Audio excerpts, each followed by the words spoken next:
இங்க பாரு, நான் உனக்கு டைரி பிரசன்ட் பண்ணல. ஆனா உனக்கு இன்னும் நிறைவேறாத ஆசைலாம் நிறைய இருக்கும்ல, அது எல்லாத்தையும் விஷ் லிஸ்ட் மாதிரி எழுதி இந்த டைரியை என்கிட்ட கொடு. அதெல்லாம் ஒண்ணும் பெரிய ஆசைலாம் இல்ல அர்ஜுன். எல்லாமே குட்டி குட்டியா அல்ப ஆசைங்க தான். அத நீ கேட்டா என்ன கிண்டல் பண்ணி சிரிப்ப. ஐ ப்ராமிஸ், நான் சிரிக்க மாட்டேன். எனக்கு இந்த ஐஸ நல்ல துருவி உருண்டை பிடிச்சு அதுல எசன்ஸ்லாம் ஊத்தி குடுப்பாங்கல்ல, அந்த ஐஸ்ல நிறைய எசன்ஸ்லாம் ஊத்தி சாப்பிடணும்னு ரொம்ப நல்ல ஆசை.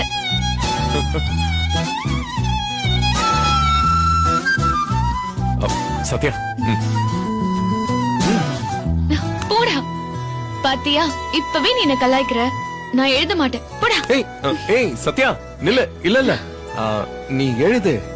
உன் லிஸ்ட் தான் எவ்வளவு பெருசா இருக்குன்னு பாப்போமே. ப்ளீஸ் உன் விஷ் லிஸ்ட் எழுது. நான் சிரிக்க மாட்டேன், ப்ராமிஸ். சரி கொண்டா. நம்ம ஆசையை நிறைவேற்ற ஒரு மாக்கம் கிடைச்சா அந்த சான்ஸ் நான் விட மாட்டேன். நான் மாக்கானா? ஆமா, நீதான் என் செல்ல மாக்கா. உன்ன